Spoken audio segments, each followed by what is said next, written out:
All right, so this just in. I'm sorry. I couldn't resist. I just saw the opportunity there, so I had to take it. Oh, I'm so silly. Anyway, on a serious note, how many of you guys know who Ben Shapiro is? Let me know in the comments. But for those of you that don't, there is a sentence or phrase that is kind of commonly associated with him that he says. And I want to show this to you, and then I also want to kind of provide a counter argument to it as well. So I hope you're ready to dive into this and to talk about this because I think hopefully learn something. So with that said, cue the intro. Just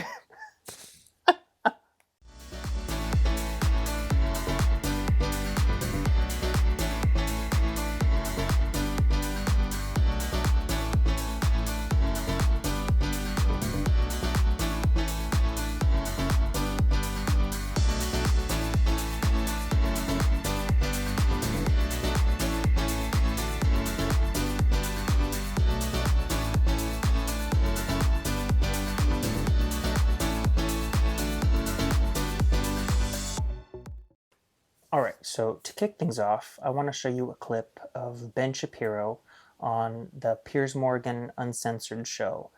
Now, it's an excerpt from this video that was uploaded 2 years ago, but it was probably a lot longer than that because they were talking about Ben's tweet that he had posted at the time when it was still Twitter back in 2016. This sentence that has now been commonly associated with Ben Shapiro. And then Ben kind of explains the whole idea behind it, of why he posted it, and basically the whole reasoning. So I want to show this to you and then explain, kind of give my thoughts about it, and then we'll talk about the rebuttal as well. So go ahead and cue the clip. To that, but I think what was really interesting to me, 2016, so 7 years ago now, you tweeted a tweet. This is your pinned tweet to this date. Simply said, "Facts don't care about your feelings." And if any phrase, I think, perfectly epitomises this woke era that we have somehow stumbled into, it's that. Because the woke brigade put feelings before facts. How do we get there?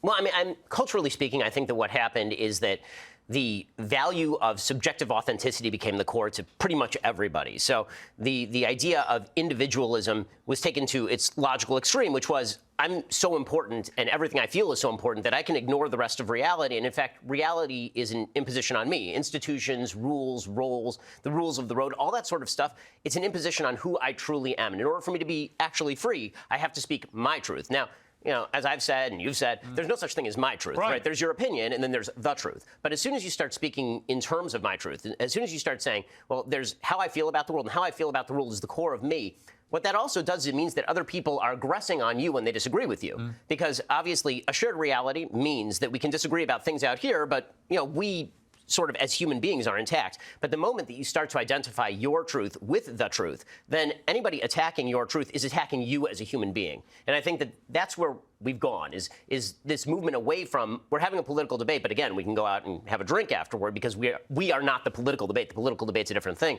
To my politics are who I am, or my feelings about who I am, or my feelings about the world. That's the thing that matters more than anything else. And what's extraordinary? Now, see, when we think about that, when we think about that sentence, facts don't care about your feelings. It's true. Facts don't care about your feelings. I mean, to give you a simple example, 2 plus 2 equals 4. Now, that's a fact. Mostly everybody understands this. 2 plus 2 equals 4. It's math. But you might have some people that are like, well, that offends me. Why does 2 plus 2 have to equal 4? Why can't it equal 10? Why can't it equal 18? Why do you have to put 4 in a box? I don't like that 2 plus 2 equals 4. Maybe I want it to equal 6. Well, You might want it to equal all those different numbers, but it won't. No matter how much you try, it won't. It's a fact that 2 plus 2 equals 4. Or how about this? Gravity. You jump off of this building, will pull you to the ground, and you'll die. Unless, of course, you got something down there that you can land on, or you got some sort of parachute that will kind of dampen your fall. But besides all that, let's just say you don't have any of that. If you jump off of this building, you will just get pulled to the ground and you will die. Now, you tell somebody that, and they say, well, that offends me because I don't believe that. I don't believe that.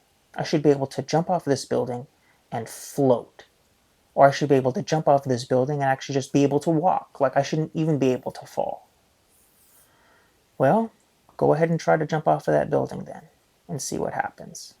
And you will be hit with you to the ground and this reality that no matter how much you want to believe that you will float, that's just not the way it works. So it's true, facts don't care about your feelings. But when we get into the more nuanced conversation, I think it's also best to think about it from this other point of view, which I think Brett Cooper, she was on the Chris Williamson podcast, kind of talks about this, and I think puts it in a really good way. So I'm going to show you this other clip, and then we'll discuss this as well. So go ahead and check this out. If you actually care about changing minds and you understand an iota of how human psychology works, you're not going to try and make them feel stupid or insane. You're actually going to dial that down and say, look, let me bring you along for the ride. Here's a couple of ideas that I think are really, really important. And here's a gentle way to deliver it to you. And I'm aware that it's not as sexy as being a flame-wielding, truth-telling firebrand, but I think that it changes minds more effectively. It does. It's way. more palatable. And, I love men and I love facts, don't care about your feelings. And that's true. But also, a lot of people's feelings don't care about your facts. And if you can't reach them at that emotional level, especially with my generation who is, oh my gosh, so emotional, so emotional. If you can't meet them there and touch those emotions and give them a reason to give a crap about what you're talking about, you will not change Gen Z's mind. You will not. I put this in my newsletter today. Stories don't care about your statistics. Yeah. In a controlled experiment, researchers documented a pronounced story-statistic gap in memory. The average impact of statistics on beliefs fades by 73% over the course of a day. The impact of a story fades by only 32%. So in short, people's beliefs are more durably impacted by stories than statistics, which has a huge implication for how voters' beliefs can be more easily swayed during upcoming elections. That's so good. I completely agree. And that's, again, going... Now, you see what they said in that clip? Don't miss that. Brett said, feelings don't care about your facts because you're not going to be able to reach Gen Z with just a bunch of facts. That's just not how that's going to work. And then Chris was even saying, stories don't care about your statistics. It's true. Now, yes, facts don't care about your feelings, but just think about that. You encounter somebody, and you might have all the statistics on your side. You might have all the facts on your side. You might be 100% correct. But how are you going to convince somebody that what they're doing is wrong, what they're thinking is wrong, that they're believing a lie? How are you going to do that? By just barking facts at them? That's not going to change nobody's mind. If anything, that's going to make them dig their heels in, and they're going to stick to what they believe just because you're just barking facts at them. It's so detached from being human. You have to get on their level somewhat. If you've encountered somebody and say you've been where they are, do that. Say, hey, listen, I've been where you're at. Trust me, I know what you're going through. I know the thoughts that you're having. I know the struggles that you're probably experiencing. And let me tell you, there's a better way. Now, if you can't resonate with them because you haven't been there, well, you are still a human being.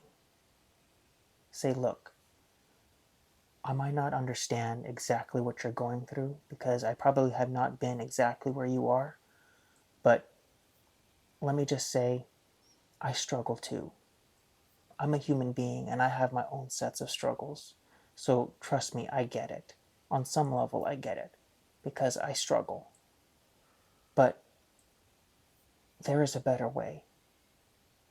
If you come at it with that approach, you're more likely to change somebody's mind and bring them over to your side and see what you're trying to say. When you tell them your story and tell them what you've been through, they're more open and receptive to hearing you. The stuff that I had been through when I was in the military, losing people that were close to me, friends, family members, fellow brother in arms, I didn't know why I was going through that.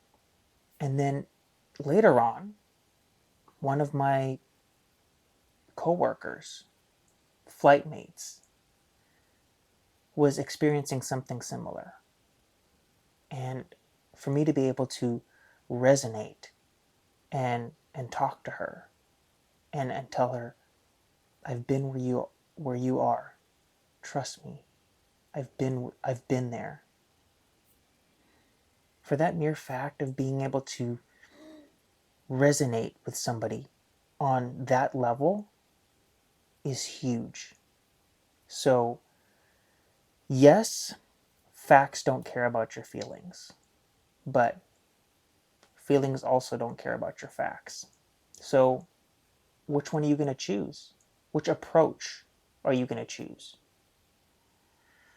I hope you choose the right one, because don't forego the facts, because the facts are the facts. But at the same time, you just got to resonate with somebody. That's why I try to bring you testimonies of others, people that have been through some stuff, whether really bad, horrific stuff or things that might not even seem that bad. They themselves might not even see the purpose in sharing their story, but who knows who will resonate with it. So, if you have a story to share of what God has done in your life, please reach out. The contact stuff will be in the description. And if you like this video, please like and subscribe and share it with others. I thank you guys so much for watching this week and for tuning in and for being subscribed and supporting the channel always. So, you guys stay safe, and until next week, be blessed.